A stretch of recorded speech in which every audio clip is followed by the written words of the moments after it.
নমস্কার বন্ধুরা, হতেশ study centre চ্যানেলে তোমাদের স্বাগতম। অন্নপূর্ণা ভান্ডারের স্ট্যাটাস চেক। অন্নপূর্ণা ভান্ডারের স্ট্যাটাস চেক তোমরা ঘরে বসেই করতে পারবে। কিভাবে তোমরা করবে সব বলবো। তোমরা অনেকেই অন্নপূর্ণা ভান্ডারের ফর্ম তোমরা জমা দিয়েছো, বিভিন্ন ব্লকে জমা দিয়েছো, কেউ মিউনিসিপ্যালিটিতে গিয়ে জমা দিয়েছো, কেউ বিডিও অফিসে গিয়ে জমা দিয়েছো, কেউ পঞ্চায়েত অফিসে গিয়ে জমা দিয়েছো। এবার তোমাদের ফর্ম অ্যাকসেপ্ট হলো কি তোমাদের ফর্ম রিজেক্ট হয়ে গেল, তোমরা সেটা ঘরে বসে অনলাইনেই তোমরা চেক করতে পারবে। সেই সব পদ্ধতি কিভাবে তোমরা চেক করবে অবশ্যই এই ভিডিওর মাধ্যমে সেটা থাকছে। ভিডিওটা প্রত্যেকের জন্য খুব ইম্পর্টেন্ট, এর জন্য ভিডিওটাকে বেশি করে শেয়ার করো যাতে প্রত্যেকে এই ইনফরমেশনটা জেনে তাদের স্ট্যাটাসটা তারা চেক করে নিতে পারে। তো চলো, তো প্রথমে আমি তোমাদের অফিসিয়াল যে সাইট সেখানে তোমাদের নিয়ে গেলাম। তো অফিসিয়াল সাইট কোনটা? socialregistry.wb.gov.in। এটা হলো গভর্নমেন্ট একটি সাইট, যেখান থেকে তোমরা ফর্মটা ফিল আপ করছিলে সেই সাইটেই তোমাদের ভিজিট করতে হবে। তো এবার তোমাদের লগ ইন অপশান তোমাদের কাছে ওপেন হয়ে যাবে, যেখানে তোমার সিলেক্ট ডিস্ট্রিক্ট, অর্থাৎ তোমাকে তোমার যে ডিস্ট্রিক্টটা সেটা তোমাকে সিলেক্ট করতে হবে। এরপরে রেজিস্টার্ড মোবাইল নাম্বার, সেই মোবাইল নাম্বারটা এখানে রেজিস্টার্ড মোবাইল নাম্বারটা এখানে এন্টার করবে এবং তোমাদের সিকিউরিটি ক্যাপচা কোডটা বসিয়ে রিকোয়েস্ট ওটিপি অপশানে ক্লিক করবে। এখানে একটি কথা তোমাদের বলে রাখি, যে মোবাইল নাম্বারটা রেজিস্টার্ড মোবাইল, অর্থাৎ যে মোবাইল নাম্বারটা দিয়ে তুমি আবেদন করেছিলে সেই মোবাইল নাম্বারটাই এখানে এন্টার করবে এবং সিকিউরিটি ক্যাপচা কোডটা তোমাদের এখানে বসাবে। এবং এখানে বলে রাখি যে তোমাদের যে ফর্ম তুমি জমা দিয়েছো অফলাইনে, সেই ফর্ম জমা দেওয়ার সময় যে মোবাইল নাম্বারটা তুমি দিয়েছিলে সেই মোবাইল নাম্বারটাই কিন্তু এখানে এন্টার করবে। এবং সেই মোবাইল নাম্বারটা কোন মোবাইল নাম্বার? অবশ্যই সেটা হেড অফ ফ্যামিলির যার মোবাইল নাম্বারটা তুমি দিয়েছিলে সেই মোবাইল নাম্বারটাই এখানে এন্টার করতে হবে, এই রেজিস্টার্ড মোবাইল নাম্বারের জায়গায় এন্টার করতে হবে। এরপরে সিকিউরিটি ক্যাপচা কোডটা বসিয়ে রিকোয়েস্ট ওটিপি অপশানে ক্লিক করবে। রিকোয়েস্ট ওটিপি অপশানে ক্লিক করার পরে তোমাদের 6 ডিজিটের ওটিপি আসবে তোমার রেজিস্টার্ড মোবাইল নাম্বারে। তো সেই ওটিপিটা তোমাকে এখানে এন্টার করতে হবে। এরপরে তোমাকে ভেরিফাই অ্যান্ড কন্টিনিউ অপশানে ক্লিক করতে হবে। তো এবার দেখো যে আমি একটি ফর্ম ফিল আপ করেছি জাস্ট তোমাদের বোঝানোর জন্য। তো এই ফর্মটা যখনই আমি এখানে এন্ট্রি করেছি, এরপরে হচ্ছে যে তোমাদের যখনই তোমরা ডিক্লারেশন অ্যান্ড কনসেন্ট অপশানে তোমরা যখন যাবে, তখন দেখবে যে ডিক্লারেশন অ্যান্ড কনসেন্টে এই চেকবক্সে তোমাদের ক্লিক করতে হবে এবং প্রিভিউ অ্যান্ড সাবমিট অপশানে ক্লিক করতে হবে।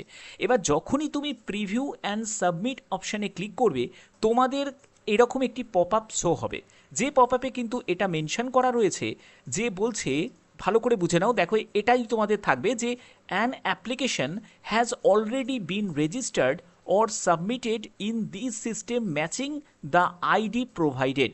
অর্থাৎ এখানে যেটা বলতে চাইছে, তুমি যে ফর্মটা যখন তুমি ফিল আপটা করেছো, অর্থাৎ তুমি যখন অফলাইনে গিয়ে ফর্ম জমা দিয়েছো, সেই ফর্ম জমা দেওয়ার পরে সেটা অফিসাররা কিন্তু এন্ট্রি করে নিয়েছে এবং এন্ট্রি করার ফলে তুমি যখন আবার অনলাইনে ফিল আপটা করতে যাচ্ছ, একই আইডি দিয়ে যখনই আবার ফিল আপটা করতে যাচ্ছ, তখনই কিন্তু তোমাদের এরকমই একটি পপ আপ শো হবে, যে পপ আপটা তোমরা এখানে দেখতে পাচ্ছ, যে application has already been registered or submitted in this system matching the ID provided. অর্থাৎ তাদের আর নতুন করে কিছু আবেদন করতে হচ্ছে না, তাদের আবেদন অ্যাকসেপ্ট হয়ে গেছে। এখান থেকে তো আমাদের পরিষ্কার যে তাদের আবেদন অ্যাকসেপ্ট হয়ে গেছে বলেই এই পপ আপটা তাদের শো করছে। এবার তোমার ধরো তুমি আবেদন করেছো, কিন্তু তুমি আবেদন করার পরে যখন অনলাইনে এইরকমভাবে তোমাদের সেম ডেটা দিয়ে তোমরা যখন চেক করবে, তখন কিন্তু তোমাদের যদি এটা না আসে, এই পপ আপটা যদি না শো হয়, তাহলে জানবে যে তোমাদের এখনো পর্যন্ত কোনো এন্ট্রি হয়নি। ঠিক আছে? অর্থাৎ তোমরা এই ব্যাপারটা তোমরা পরিষ্কার থাকবে যে তোমাদের ডেটা এন্ট্রি হতে কিন্তু সময় লাগবে, কারণ অফিসাররা এতগুলো ফর্ম রয়েছে। মানে আমি অফলাইনের কথা বলছি, অফলাইনে যারা ফর্ম জমা দিয়েছো সেই ফর্মগুলো কিন্তু যারা অফিসার তারা কিন্তু ওটাকে এন্ট্রি করবে। তো এই এন্ট্রিগুলো করতে কিন্তু সময় লাগে। ঠিক আছে? তো যাই হোক, এটা গেল হচ্ছে যারা অফলাইনে তাদের ক্ষেত্রে এটা তোমরা চেক করে দেখে নিতে পারো।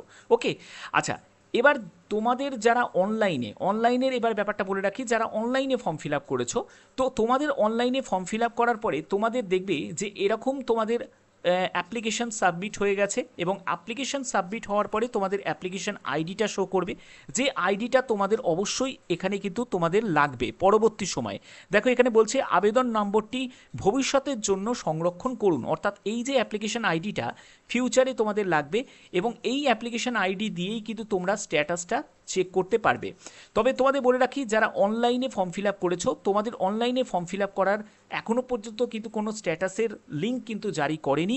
কিন্তু যারা অফলাইনে ফিল আপটা করেছো, অফলাইনে যারা বিভিন্ন অফিসে গিয়ে যারা ফর্মটা জমা দিয়েছো, তারা কিন্তু ইজিলিভাবে কিন্তু তোমরা যেরকম তোমাদের প্রসেস বললাম, তোমাদের সেই রকম করে তোমরা একবার চেক করতে পারো, এবং চেক করার পরেই তোমাদের কিন্তু এই পপ আপটা তোমাদের কাছে শো হবে। ঠিক আছে? তো আশা করি ব্যাপারটা তোমাদের কাছে সুন্দর করে বোঝাতে পারলাম। যদি ভিডিওটা ভালো লাগে, যদি ভিডিওটা ইনফরমেটিভ লাগে, অতি অবশ্যই ভিডিওটাতে একটি লাইক করে দিও, চ্যানেলটিকে সাবস্ক্রাইব করে বেল আইকনটাকে অল করে রেখো, যাতে তোমাদের কাছে গুরুত্বপূর্ণ নতুন নতুন আপডেটগুলো পৌঁছে দিতে পারি। এখনের মতো এটুকুই, টাটা।